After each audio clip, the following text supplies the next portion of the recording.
In an effort to shake off her melancholy mood, she studied the 3-story monstrosity across the street. They didn't build houses like that anymore. Heck, they hadn't built houses like that in over 100 years. She had always wanted to see the inside, but she had never been invited past the entry hall.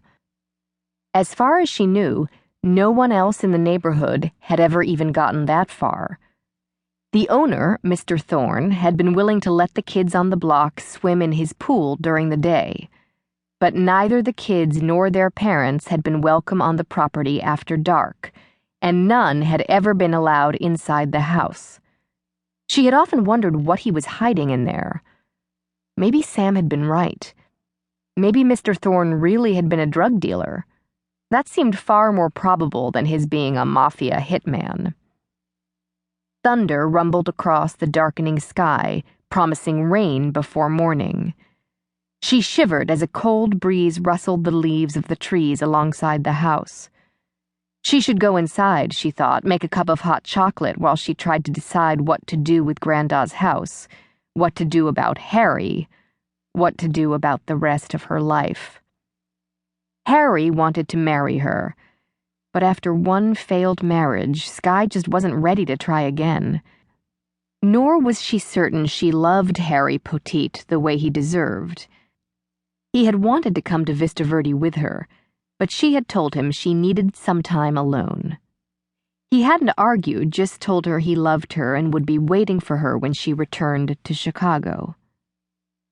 Sitting on the porch, wrapped in layers of nostalgia, Sky wasn't sure she would ever be ready to return to Illinois. Like it or not, Vista Verde would always be home. Stay or go back to Chicago? That was the question. But she didn't have to decide tonight. She had 3 weeks vacation from work to make up her mind. Wrapping her arms around her middle for warmth, she gazed at the house across the way again, blinked in surprise when the front door opened and a tall man stepped out onto the covered veranda.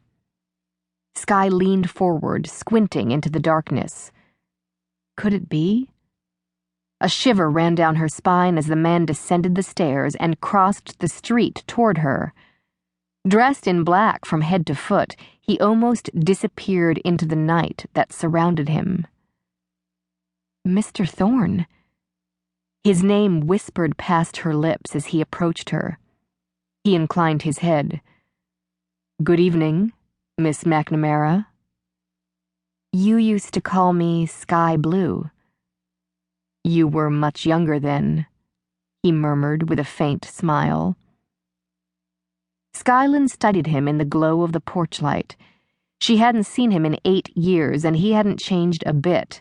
He had appeared to be in his early to mid-30s when she went away to college, and he still looked that way. His face remained unlined, his eyes were the same shade of dark, dark brown, his hair was still shaggy and black, his body long and lean and muscular. The faint scar on his right cheek, which should have detracted from his devastating good looks, only served to make him appear more mysterious. Standing there with his arms folded across his chest, he exuded an aura of raw sensuality and masculine confidence. "I was sorry to hear about your grandfather," he said quietly.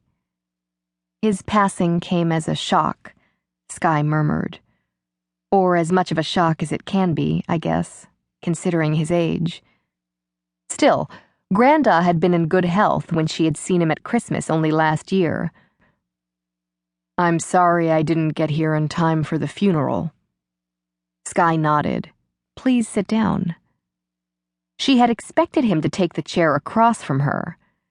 Instead, he sat beside her on the swing, his thigh scant inches from her own. His nearness prickled along her spine. "Are you planning to stay in Vista Verde?" he asked. "I don't know. I don't think I can. I have a good job in Chicago. Friends."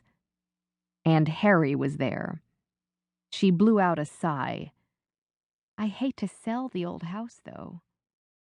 Realistically,